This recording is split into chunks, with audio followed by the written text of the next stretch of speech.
Since the dawn of time, people have really liked it when images move. Take Grug the caveman, for example.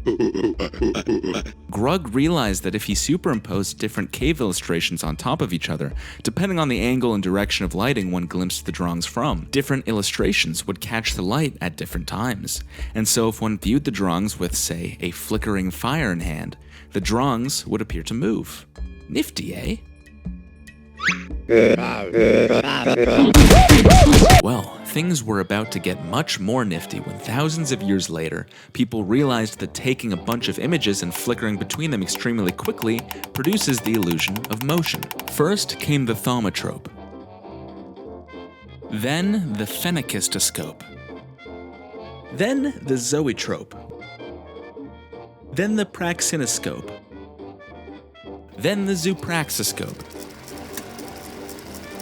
And before we knew it, we had fluid moving images before our very eyes, and a whole lot of different scopes. And what did we call it?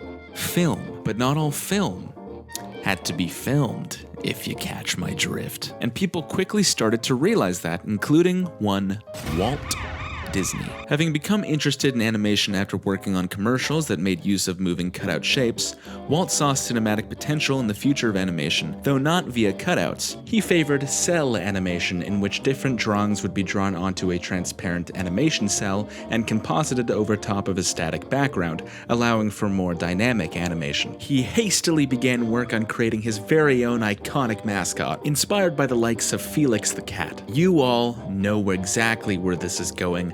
This led to the creation of the iconic Oswald the Lucky Rabbit. Unfortunately for Walt, however, he didn't own the copyright to this character and quickly found that he'd been screwed out of ownership by his parent company, Universal. For all intents and purposes, Oswald the Lucky Rabbit was essentially stolen from him, along with half his team of animators. Gee, sure hope that never happens again. I guess Oswald wasn't so lucky after all. So Disney said, fuck it. Made another mascot called Mickey Mouse, you may have heard of him, and put its focus into building up his own studio, Disney Studios. You may have heard of that one too. Mickey Mouse made his debut in the short film Plane Crazy. Unfortunately, no one really liked Plane Crazy, so he tried sticking Mickey into another short film called Steamboat Willie, and it was a hit, proving definitively that boat movies are better than plane movies. Steamboat Willie was the first animated short ever to sync its audio to its visuals, allowing it to truly come alive with a sense of melody.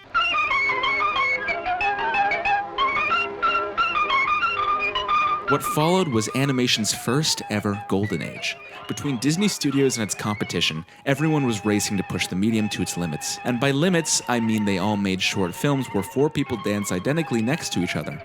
Because that was just in at the time. You have no idea how many of these I've watched at this point. The progression that took place from the 20s to the 30s is staggering. Their films became increasingly complex and dialogue heavy. Characters evolved from simple rubber hose caricatures to expressive and emotional beings. And most noticeably, by the late 30s, Disney shorts were in full, dazzling Technicolor, which Walt Disney personally owned the rights to for a few years. Yes, Disney exclusively owned color for a bit. You think they're a monopoly today? It was only a matter of time until the company expanded in the realm of full-length motion pictures, and in 1937 they did exactly that with Snow White. The film smashed the box office and made clear that going forward, the real money was in making movies, and so they doubled down with a follow-up film, Pinocchio. But this thing called World War II also started around this time, and people were a little too distracted to be watching cartoons that weren't propaganda, so Disney contributed most of its output into making propaganda, putting most of its creative ambitions on hold for the time being. Am I glad to be a citizen of the United States of America? And to make matters worse, during the production of the film Dumbo, Disney's animators became increasingly dissatisfied with their paychecks. Some top animators were being paid almost 10 times as much as others to do the exact same amount of work, so they did the only thing they could. Strike!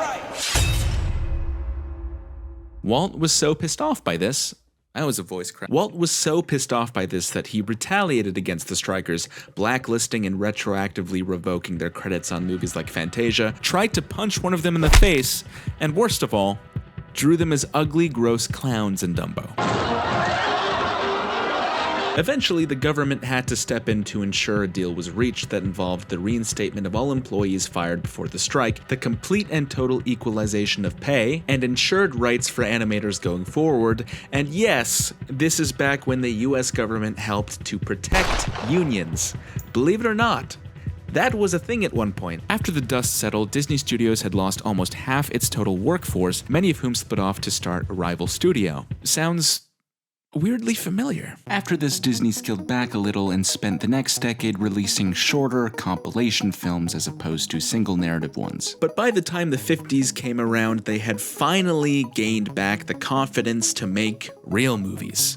So they did, starting with Cinderella. After this, what followed was a period of success the studio had never known before. 'Twas hit after hit after hit. Cinderella, Alice in Wonderland, Peter Pan, Lady and the Tramp all back to back. The studio was on a roll, building theme parks, branching out into hugely successful TV shows, and it seemed like they could do no wrong.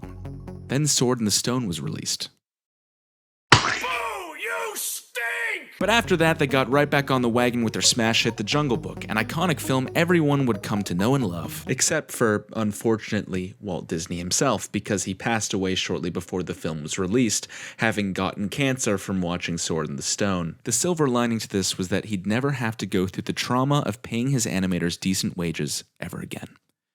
Rest easy, Prince. So Daddy Disney's dead. What are you gonna do? Well, taking after a more modernist style pioneered by studios like UPA, which was actually an offshoot of Disney following the second animator rebellion, Disney Studios opted for a rougher Xerox animated style wherein rough lines would be left in the final product, skipping an entire phase of cleanup and making production cheaper. This made everything look more scratchy, but also more, modern. And this style worked well for them for a few decades more. Though throughout the 70s, their films gradually made less and less money. During the development of The Fox and the Hound, certain animators once again took issue with upper management, but this time it didn't concern pay, but rather creative interference. Many working on the film felt a certain character needed to die for the sake of the plot and the realization of the film's themes, but Disney executives wouldn't have it. The result of this standoff was yet another animator rebellion, this time led by a young chap named Don Bluth, who went on to start his own rival studio and take a ton of Disney talent with him. There's starting to be a pattern here. In the wake of this disaster came another, even bigger disaster called The Black Cauldron, a movie notable for three primary reasons. A, it is by far the most expensive film Disney had made up to that point. B, it is nowadays considered a contender for their worst film. And C, it almost killed the studio entirely. Like, it came really close, but Disney decided to press on, despite the financial losses. And you know what? They're probably pretty damn glad they did. Disney's most beloved animated classic, The Little Mermaid. The Little Mermaid injected the studio with a dearly needed new lease of life following their dark age. It harkened back to the themes and tones of their classic films, but projected a more modern sense of humor and morality onto it.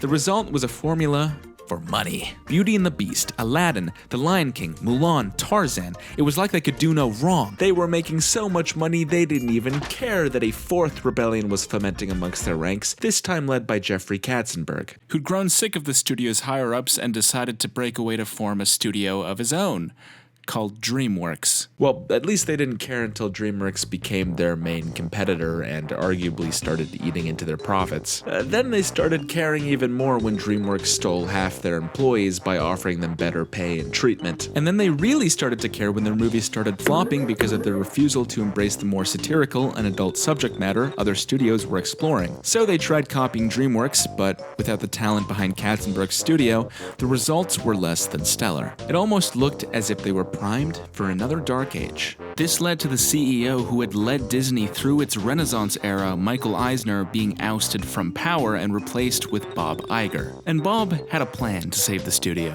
You see, Disney had been working in tandem with a little-known studio called Pixar to produce some of the most popular animated films of the 2000s, but these films weren't technically Disney films, they were Pixar ones. And it had become clear that kids cared more about Pixar characters than Disney ones, something Bob realized while watching a Disney parade in Hong Kong that featured barely any Disney characters from the past 10 years, instead putting Pixar characters front and center. This made him realize that it wasn't Pixar that needed Disney, but rather Disney that needed Pixar, and if they moved on to a different company, Disney would be royally fucked. So one of the first things he did as CEO was spend billions of dollars to buy the studio outright before anyone else could get their greedy little hands on it. And suddenly, all of that talent belonged to Disney. That being said, things didn't turn around for Disney's animation studio right away. Despite a change in management, for the most part, Pixar films remained more popular than Disney ones in the coming years. Until Frozen came out. Let it go, let it go. I am one with the wind and sky. I mean, Tangled's a better movie, but Frozen's the one that everyone decided to care about for some reason. What did they do differently this time? Stopped trying to be DreamWorks. And it went a long way. In the wake of Frozen's success, Disney started making more money than they had ever made before, ever, ushering in a new renaissance. Yay! And when no one was looking, they became a giant evil mega-corporation conglomerate that owns literally everything and has a complete monopoly over entertainment. They have acquired over 200 companies, including ABC, Marvel, Lucasfilm, ESPN, A&E, Hulu, The History Channel, Pixar, Star, Fox, and the eternal rights to your soul, but that one's a secret. It's hidden in the Disney Plus agreement. Let it go. Let the monopoly go. Let go of the entertainment industry, please. And minus a few flops here and there, a duel to the death between two CEOs and a feud with the governor of Florida, which they totally won, by the way, that pretty much brings us to where we are today. So will Disney continue to grow, swallowing everything in its wake until it is the one and only entertainment company in existence? Or are the tides finally turning against the mouse? Only time will tell. You know that video you just watched? Well, guess what? It was actually a snippet from a larger video that you can watch here, if you have the time. I mean, I guess it's up to you. I would recommend you watch it, but you know, it's your call. I mean, I don't have time to wait on you anyways. I got birds to feed. But please watch it.